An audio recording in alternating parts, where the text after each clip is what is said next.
Hello everyone, welcome back to Neutralix. I'm your host cosolix. Today I'm telling you 11 ways to improve with controller immediately. If you watch this video, I promise you're going to learn something about controllers that's going to help you improve at Brawlhalla. So subscribe if you want to improve at Brawlhalla further. There's a ton of resources here on Neutralix, and I hope you enjoy the video. Also, just a quick mention, I'm a game developer and I'm releasing a game this month with a team of 11 people. They are fantastic and the game is called VENTOMORI.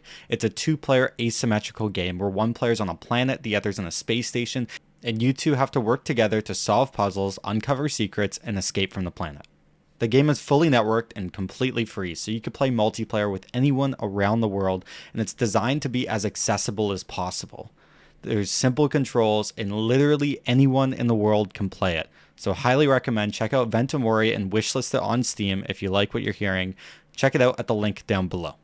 So the first tip we're talking about in this video is a very simple one. We've talked about this before. It's inputting two buttons at the same time to input combos perfectly. Take a look at this. So if I downlight, jump, and then Sarah, you see that dodge window of 3? The problem is I'm pressing downlight, jump, and then pressing the attack. This is slow and it's not frame perfect, and that's why I'm not hitting the combo true. However, check this out. If you press the jump and attack at the exact same time, you'll jump and then attack frame perfect. It does the jump first and then attacks one frame later.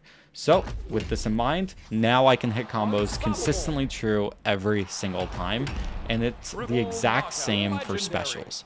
For specials on controller, it's really difficult. I guess this is a honorary mention second tip. Tip 1.5. On controller, it's really difficult to press the jump and special at the same time. That's because they're both on the right side typically. So the only way of doing this is taking your thumb, using the middle part of the thumb, and literally sliding your finger, if I can show you, like from the bottom button, the south button, to the east button. So on Xbox, that's A and B. So it's literally sliding it as fast as possible. That's to simulate pressing them at the same time without doing some awkward hand movement every time you want to press jump special. And why this is useful? Because there's true combos that require this input. For reference, I'm on hammer right now. The Russian Mafia requires this, but you need to dodge. So you jump, dodge, and then do that exact same input. Jump, and it's literally like downlight, jump, chase, dodge, recovery, but you kind of want to slide your hand so you're doing it consistently true every single time. It takes a bit of practice, and there's a lot of combos in the game where this is useful. Like for instance on Lance. Let me just switch to Lance really quick. There's a one frame, not true, but combo called sidelight recovery, and if you want it one frame every single time, you have to slide your finger and you have to jump special frame perfect, and you can see it's very difficult. If you jump and then do it, like, you're never gonna get it right. Like if you, yeah, I'm like misinputting trying to even do it. See, it's like 4 frames, jump and then recovery.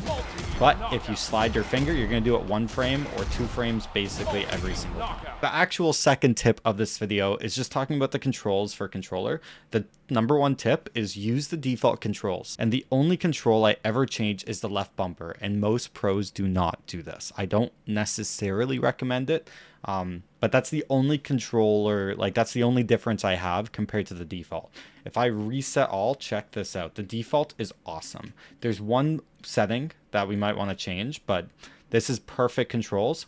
I personally like doing this, and we're going to talk a little bit later about dead zones. That's the improved sticks. Also turn off quick attack pickups. I don't know why that's on by default. I don't even think it usually is. Okay, yeah, just turn that off. I don't even know if it's actually supposed to be on by default. But right stick emotes, it's fine. Make sure press up to jump is off, which it already is. Improved sticks. So improved sticks increases your dead zone. So if a controller has slight stick drift, this makes it so the stick drift doesn't input anything. With this on, if you take a look in the bottom of my screen, if I move the controller, like I'm moving the joystick right now, but it's not inputting. I have to move it much further for it to actually input. Look at this, I'm holding it to the right and it's just not inputting. And I keep going to the right and then it inputs. So it just raises that dead zone. If you turn this option off, you'll see exactly what I mean. I'm gonna do that exact same thing and it starts moving immediately. So it kind of just overrides the dead zone setting. Oh, I forgot to mention. The last thing with the controls is the left bumper to dodge and dash. So the reason I do this is because the trigger has an activation period because like of how it works. You have to press it down and it collapses down, but like it's long. You know what I mean? Like this trigger on this controller, it's a weird controller. I'll mention it later. You have to press down like it's a full-on trigger, but the input is all the way at the bottom. It's not at the top. So the amount of time it takes for it to reach the bottom, very, very small in milliseconds, but theoretically that can be avoided if you do the left bumper instead, because the left bumper is typically just a simple click, right? It's like left click on a mouse. So I personally like it. It's completely up to you. I think this is a very, very small difference, and I've seen it work both sides. Dodge and dash left bumper or dodge and dash left trigger. It's up to you. So the next question is joystick or D-pad. And this is a long debate. There's a lot of people who will debate this. My personal 2 cents, I find it easier to input on joystick. That's just like me in terms of like action reaction, because it feels like it's more the design of how a joystick feels. You feel like you're going left. You feel like you're going right, where a D-pad is a lot more like keyboard. You're pressing a button. So I'd say joystick is a lot better for new players. For advanced players, I'd say D-pad has higher accuracy. You don't even have to deal with the dead zone settings like that improve sticks. There's a lot of problems with joysticks. They break over time. The accidental inputs because of dead zones. D-pad is a lot more accurate. So it's less intuitive, but more accurate. So kind of pick your poison. If you want something more intuitive, use the joystick. If you want something less intuitive but more accurate, use the D-pad. I personally use joystick. The current world champion, two-time world champion, he uses joystick, so it doesn't really matter. The accuracy is high enough as long as you get the right controllers or make sure you set your settings, which we're talking about. But it doesn't really matter. Pick what works for you and what you personally prefer. So the next tip, we're talking about wired versus wireless controllers. Here's an awesome resource. So I'm going to link this down below in the YouTube description, but essentially someone, I forget who, I think it's like Mr. I think it's like a Rocket League pro. Definitely check them out, Mr. On all platforms. Maybe I'll throw some links down below if I can find their socials. But he put together an input latency Google sheet, and this looks like it's every controller I've ever seen all in one giant sheet. Like, it's lagging because there's so many entries. Holy yeah, this is just crazy. Oh my god, there's so many controllers and the links to buy them and everything like that. But here's the awesome thing. You go to the right, it shows, is it wireless, is it wired, but it most importantly, the average measured latency. It shows the input lag that's measured already. That's awesome. So definitely highly recommend checking this out, seeing where your controller fits on this list, and maybe you can find another controller that's similar to your controller that has less input lag if that's something you care about. However, our next tip, if you want to avoid that input lag, you can also overclock your controller. So here's the GitHub link to the overclock driver. You can also overclock it by watching this YouTube tutorial. It will just show you how. It does a great job. But Brawlhalla lands, like official tournaments, have this resource. So I highly recommend, if you're a controller player, overclock your controller. Why not? It's free performance most of the time, and just increasing that polling rate will reduce input lag. I also added to this Google Sheet, there's a little bit of like important features to look out for a controller. This is like my personal checklist. Adjustable dead zone settings. So like what we talked about with the improved stick. There's a lot of times where the controllers, if you flick them, like you flick the joystick, it will input the opposite direction because the joystick is so light. It recoils, right? It like bounces back because there's so much momentum when it flicks. However, if you can adjust the dead zone setting, then you can avoid those accidental misinputs.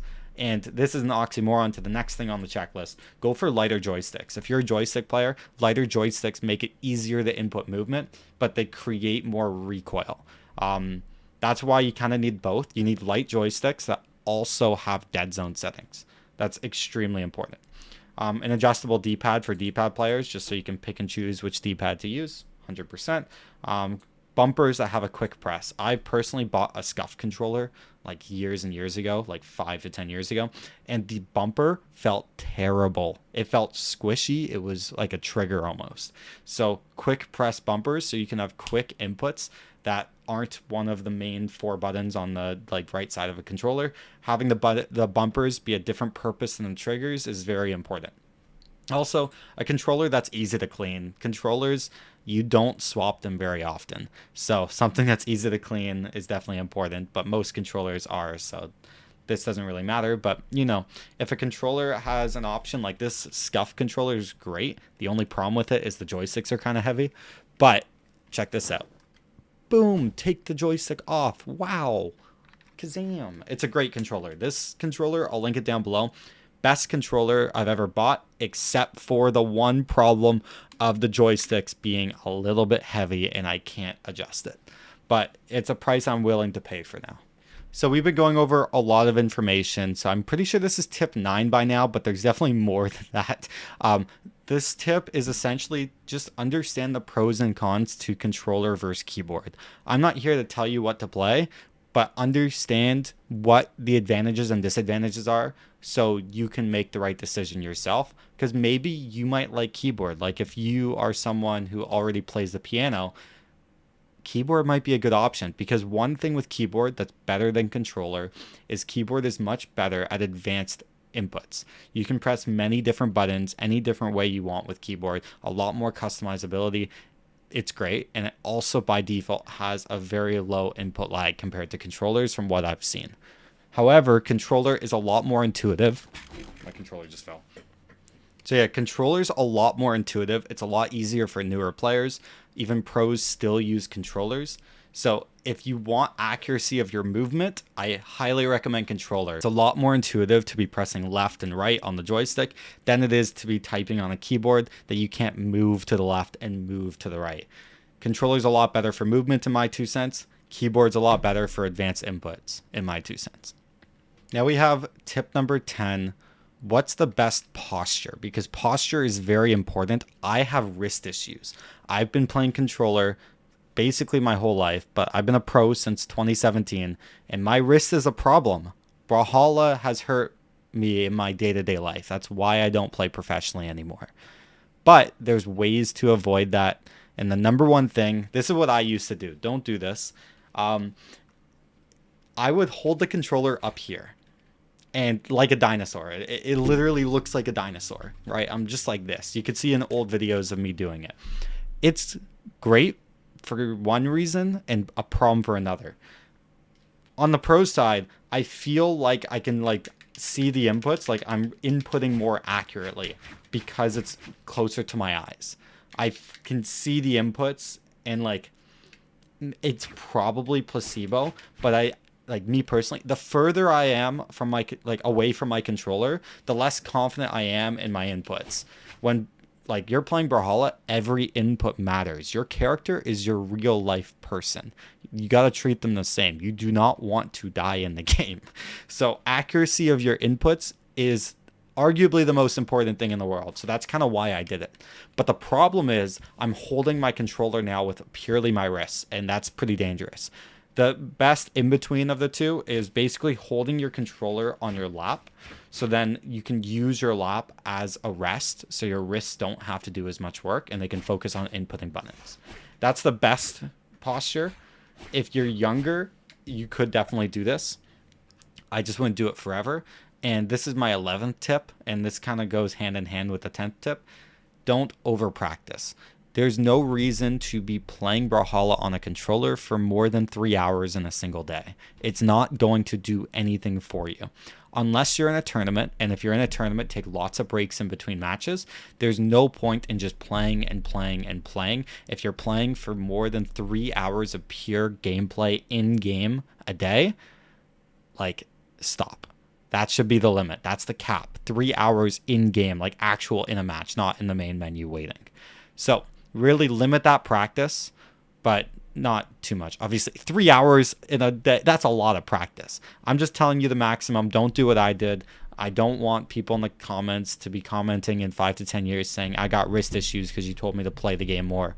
I'm telling you, play the game less, and your physical health matters. So 3 hours at the most. That's the person who told me this is literally Hughes. He's like, there's no point in playing more than 3 hours. And he told me this in person. uses the GOAT. He's a current Brawlhalla World Champion, and I highly recommend listening to him as well as listening to all other coaches here on Neutralix. Subscribe for more. Thanks for watching. I'll see you later. Peace.